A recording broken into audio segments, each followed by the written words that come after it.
Hey everyone, it's Riley here. So I want to make a video for you guys today, talking about two things. But first of all, before even getting into those topics, I just want to say I'm 4 years on testosterone. 4 years.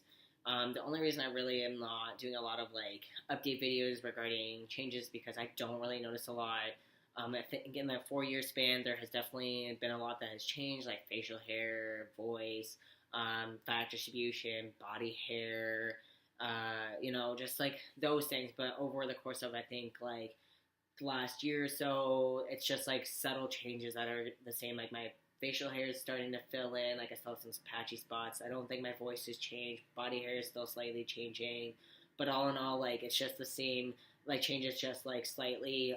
So yeah, like all in all, just I don't feel like making videos about those kind of things because it just doesn't seem like I just have a lot to talk about. So yeah, I just want to say that I'm 4 years on T. It's crazy. It doesn't seem like it's been that long, and I've had a lot that has happened. So there's two things I want to talk about. Like I said, the first one is about testosterone, but it's wanting to talk about it because I've had a hysterectomy, I've had my top surgery, and here I am sitting waiting for hopefully my approval for phalloplasty. But something I don't really hear a lot about is like after you're having or had a hysterectomy, your like dosage and how it changes and stuff like that, and how it continues to change afterwards. So that's my first topic. So when it comes down to it, 90% of the time that I've heard of someone who has a hysterectomy, whether it be a full or partial hysterectomy, is a lot of the time your dosage does drop, and that did happen for me. But a lot of the times I do hear that it stays either close to half or around half of what your dose was before. Whereas for me, that is not the case. And it's something that I don't really hear about, and it's something that I at least wanted to share my experience in case someone else has had this happen or does have this happen, or even has some insight to like maybe explaining kind of like why it's different for me than other people, or yeah. So anyways, I had my hysterectomy in May of 2016, so it's coming up on 2 years since my hysterectomy. And when I first had my hysterectomy, like just prior, I was on zero point 0.5 weekly, which even in my first year, I had my dose change about 4 times, if I remember correctly. And then after my hysterectomy in May, it went from zero point 0.5 weekly down to 0.25 weekly because my levels were almost double where they should have been.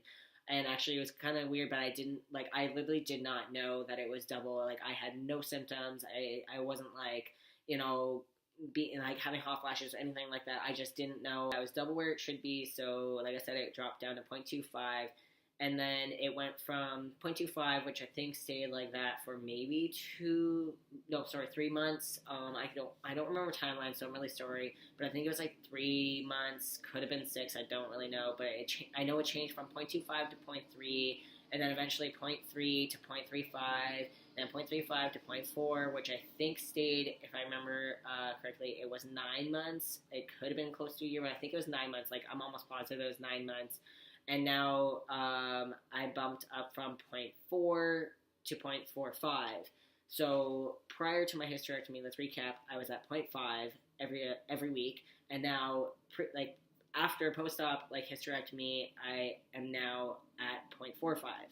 So I'm literally like 0.05 like lower than where I was prior, and even at that, like my current levels of testosterone are 21 point something. So here in Canada, it's 19 is like the minimum that I personally like it. Even my doctor, anything lower than a 16, my body just ends up like I break out and it doesn't like it. For some people, they're okay with that range, but usually between a 19 to about a 25 range is usually where my body likes it, and usually where my like doctor usually likes to keep it as well. So, if I bumped up to zero point 0.5, I think I'd still honestly be in the fine, like an okay range. So, like, I was contemplating on going on it, but for now, I'll keep it at the 0.5 or 0.45, sorry, and see how that goes. But here I am, sitting almost 2 years after my hysterectomy, and I've had my dose changed 5 times, I think. Something like that, yeah. So, like, after 2 years, I've had my dose changed within, yet again, like, 5 times, and the first year was 4 times. So 4 years in, and I've had my dose change about like total of 8, no, 9. Sorry, like 9, somewhere around 9 times. It could have been total maybe around 10. I've lost track, but in 4 years I've had my dose change at least no longer than every between anywhere between 3 months to 9 months, possibly a year. And I don't really hear of many people sharing a story of where they've had a hysterectomy and have now went from the dose that they were on prior and then having it dropped because of the hysterectomy and then now have it kind of back to where it was before. Because yeah, I just usually what I was understanding was that because I had a full hysterectomy, I don't have anything to kind of fight against that testosterone, that it shouldn't be kind of where it was prior. But maybe I'm wrong. Maybe because I don't have anything, it's just my body runs through it quicker, so I'm needing more. I don't really understand, and then maybe I just have to ask my family doctor, hey, I have a question. But I just want to know if someone else out there has gone through this or experienced this, just because I don't really hear about it very often. So yeah, that's kind of what I'm dealing with. It's not a bad thing. I just know that it was just kind of strange for me to see that, since my hysterectomy, having to increase my dose, whereas I thought I was going to stay around the same, even at 0.25 or 0.30. I kind of expected that to be kind of where I would stay at. But yeah, no, I'm sitting here almost at 0.5 again, which I believe it and see what happens. But so second topic that I wanted to talk to you guys about is me being 4 years on testosterone and moving from Ontario to here. I've kind of experienced, in a sense, starting a new job, starting with new people who don't know me, have no previous, knowledge of my past, kind of living stealth. And, wanting to talk about that as an experience and, is it something that I would consider, in a sense, doing. So I just kind of leave my, work life and then my outside life kind of separate. And I feel in certain situations, I just feel that it's better. I am not outed as being trans at work. I am not, talked about in a bad manner behind my back anymore. It's just dealing with the situation from what I went from, in my old job to this job. It's just knowing that I can just be myself and not have to worry is just, for me personally, I like it so much better. And, I feel if people were to find out, I don't think there would be an issue in the workplace, and if there was, I have no problem bringing it to a higher manner and being able to tell somebody about it, because it's I'm not going to make a video about this right now, but I'm going against and taking legal action against the workplace that I was in prior because of in workplace discrimination and just dealing with all of that, and now dealing with what the workplace that I'm in now and having them not know is it's just so much nicer. But when it comes down to making videos, posting, comparison pictures, talking about being trans and getting my self out there, it is kind of worrisome, because it's well, what if those people find me? But when it comes down to it, if they find me, it is what it is. I will not deny if someone ever asks me that I'm trans. I will never not talk about it if someone wants to talk about it. It's not something that I am willing to 100% hide. I never want to, at least not right now in my current life, because sharing my story, hearing other people's stories, being in the community is something that I actually do really enjoy, and just being able to be a part of it is something that I don't want to let go in this time of my life, and maybe never. But it's just something that, it does mean a lot to me, and having you guys here and just sharing everything and hearing everything in return, it's just something that I really do like I said, I just enjoy being a part of. So it's not, at this current moment, it's not something that I would, want to take myself off of Facebook or delete, the pictures that I have on Instagram or anything like that, or take down these videos, because, it is out there. Even the people I've told, there's about three people at my work that actually know, and so far they've been great. It's just, I like it like that. It's just you know what?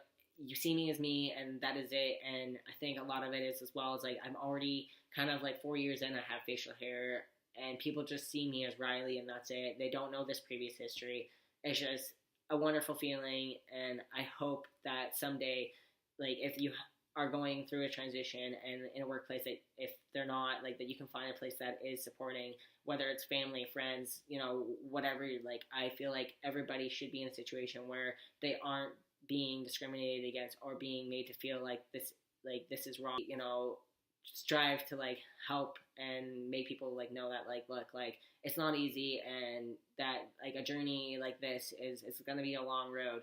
But for me, it's having that support and just being able to be who I am and just work in a workplace that I feel comfortable in is something that I just honestly didn't even think was going to be a thing. I thought I was going to be at my old workplace and have to deal with all of that.